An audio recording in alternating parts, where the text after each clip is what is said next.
You should be ready now to learn about writing what comes after the story's lead. We're still working with that totally made up news story we looked at in the last video. And you've already learned a 6 rule technique for composing the story's lead.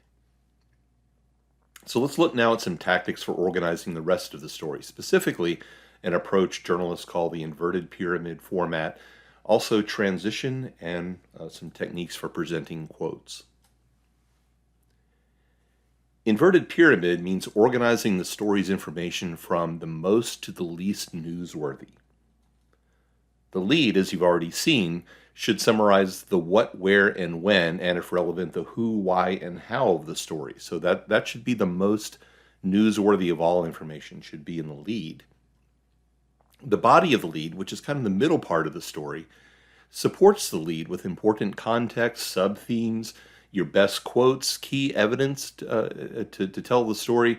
The paragraphs here, as they should be throughout the rest of the story, they should be 1 to 3 sentences in length at most, and they should be linked by transition and arranged in descending order of importance.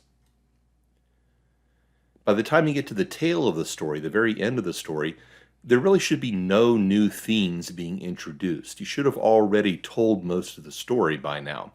What should be in the tail would be material that elaborates on the information that's already been presented, or information that offers additional detail and understanding for readers who want to read this far in the story.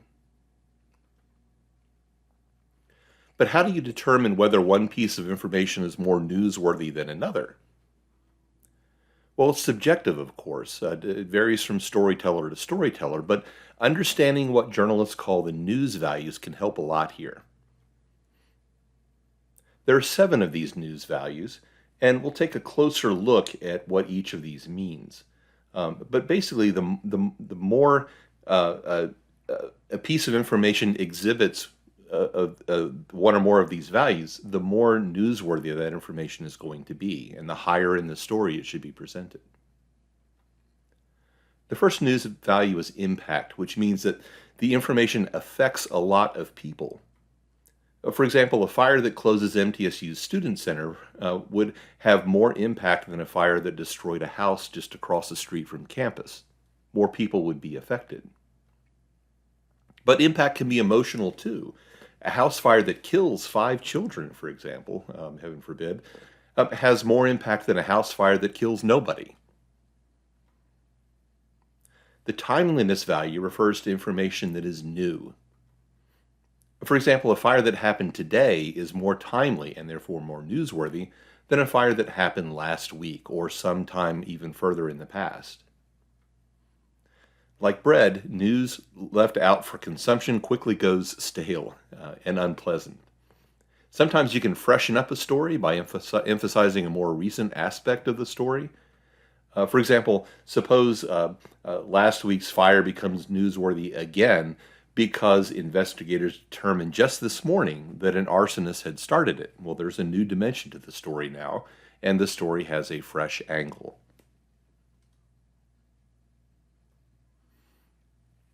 The prominence news value means that information involves a famous person or thing. We've already had a little discussion about whether to put the name of a famous who and a famous person in the lead of the story. But yeah, the more well-known a person is, the more newsworthy things concerning that person will be. So for example, a fire that burned down President McPhee's house, again, heaven forbid, would involve more prominence than a fire that burned down, say, my house. Proximity means that the information involves something nearby. And by nearby, I mean near to the audience that will be reading the story. So, for example, a fire in Murfreesboro has more proximity news value, at least for Murfreesboro readers, than a fire in Chicago. Conflict means that somebody is fighting or at least disagreeing. For example, a fire that destroys a wooden privacy fence will become more newsworthy if somebody on one side set it out of anger towards somebody on the other side. Now there's a fight, right? So it becomes more newsworthy as a result. Weirdness means that news is unusual. For example, go back to that privacy fence fire for a minute. A fire set using a flamethrower, that would be pretty spectacular, right? That would be more newsworthy than one set using something more conventional like gasoline and a match.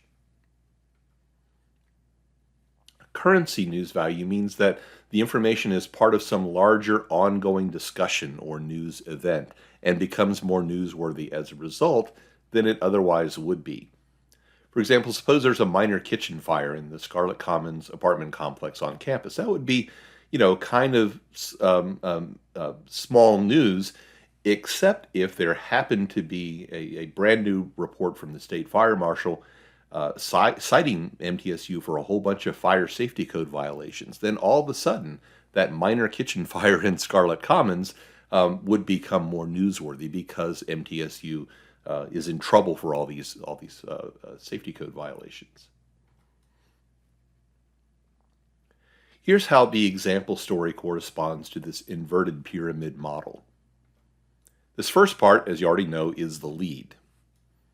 This middle part, roughly, would be the body. Okay, so this is presenting information, or supposed to be presenting information, that would support the lead, and that readers would be most interested, at least more interested in, than information down here in the tail. And in this case, there's actually a problem. One way to check whether your story follows good inverted pyramid format is to begin omitting or chopping paragraphs from the bottom of the story up, and then checking to see whether the story that remains, the part of the story that remains, still tells a complete story. So if you do that with this story, for example, one of the things you're going to chop right away is this information, this idea that classes in the building were canceled for the rest of the day. However, they're going to resume at 8 a.m. on Friday. Now, that's pretty important information for your audience. They need to know that they need to be back in class at 8 a.m. on Friday.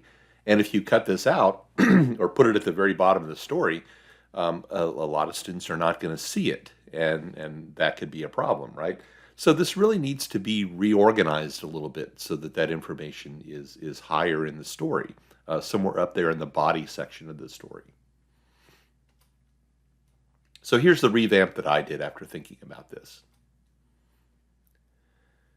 So now, notice that information about classes resuming, it's in the second paragraph, right up there where readers can see it pretty quickly in the story. And let's try that chop from the bottom again test. The first thing we're going to lose is this business about paramedics treating 8 students for eye and throat irritation, scrapes and bruises. Okay, that's important. But you already know that students were affected by this fire. So that's just kind of like extra information that people don't necessarily need to know. Certainly nobody was taken to the hospital, nobody was killed or anything like that. This is just kind of minor stuff. All right, now notice too how each paragraph in this revamped story is linked with some kind of transition. Transition cues just kind of get you from one paragraph to the next and keep the story moving forward. For example, the second paragraph is linked to the lead by this little phrase right here, the incident. That the incident refers to the fire that is mentioned in the lead of the story. And here in the third paragraph, we have yet another mention of fire, which links to the incident in the second story, which of course links to the fire noun in the lead. So here in the fourth paragraph, you've got a mention again of the professor, the same professor mentioned in the lead. So you're kind of signaling to readers here, remember that professor I told you about in the lead? I'm going to tell you a little bit more about that professor and what happened, right? So there's some transition there. This within minutes phrase is giving you what happened after the professor pulled the fire alarm, kind of a time sequence transition there. So see how that works. And here we have treated 8 students, which is just elaborating on this idea in the second paragraph that nobody suffered serious injury during the incident. Now let's switch gears. Suppose you recorded this quote while interviewing a student named Darla Jansen from Smyrna, Tennessee. She's a sophomore, and suppose she was one of the 8 students who were treated for throat irritation, scrapes, and bruises after the fire occurred. So here's the quote you have from her. I was pretty scared. I was sitting down front when it started. By the time I got to the door, I could barely see, and it was getting hard to breathe. People stayed surprisingly calm, though. I fell on the steps and gashed my knee pretty good at one point, but this girl behind me just pulled me up and said, "You're okay, keep going. I'm really glad everyone made it out okay." That's a pretty dramatic quote. That would be really something interesting to add to the story. And you certainly would want to add that to the story if you had this. So let's look at how you would go about doing that. Um, First of all, there's not enough room for this entire quote. As good as it is, as compelling as it is, it's not going to all fit in your story. Readers are going to sort of doze off at about the second or third sentence, even if it's really compelling and interesting. So you really need to pick out the most quotable part of it and then paraphrase the rest. You might pick something different out of this quote. I go with this part right here. This, by the time I got to the door, I could barely see, and it was getting hard to breathe. To me, that is probably the most dramatic section of the story that she told here. And I'm going to let her tell that part of the story in her own words and then paraphrase the rest of what she said.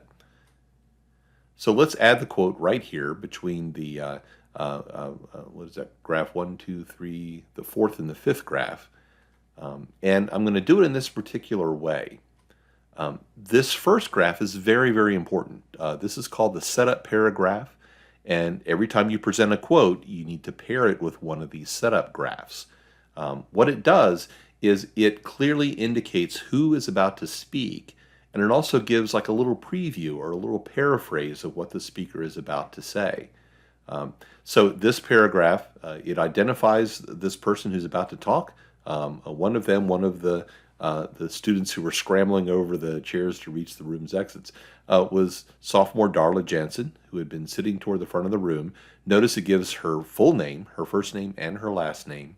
And it gives you a little bit of identifying information about her. She's from Smyrna, Tennessee, and she's a sophomore. It's important to do that because sometimes two or more people have the same name, especially if it's a common name. And by giving a little bit more information about her, you'll distinguish her in the story from some other Darla Jansen who might be a student on MTSU's campus. So that's important. But the main thing is to see how this quote fully identifies her and then gives a little preview of what's coming. She had been sitting toward the front of the room, right? And now, when the story goes directly into her quote, now the readers know exactly who's talking, and they kind of have a sense of her role in the story, why she's even being quoted in the first place. And then there's the quote, "By the time I got to the door, I could barely see, and it was getting hard to breathe," Jansen said. And then this is where I paraphrase some, at least, of what the rest of what she said, adding that the fleeing students had remained surprisingly calm. Okay, see how I did that? She tells that one little bit of the story in her own words, and then I paraphrase the rest of it. If I had room, I could perhaps paraphrase more of what she said. The story about the woman behind her pulling her to her feet and encouraging her to keep going, that's pretty compelling. I might paraphrase that. I might even use another direct quote from Jansen. I could do any of those things. But what I wanted you to see here is the importance of this setup, paragraph, and then quote structure in the story. You have to do this every single time. So note that we've given her full name. By the way, from here on in the story, if I mention Jansen again, I'm just going to use her last name. I'm going to use only her last name. So the first time you refer to a person, give their first name and their last name, their title if it's applicable, and then from then on, what we call second reference, use only their last name. Don't use their first name. That's a little too informal. Just use the last name. So again, repeat this pattern every time the speaker changes in the story. And what that's going to do is that's going to make it easy for readers to keep track of who is talking when they see a quote.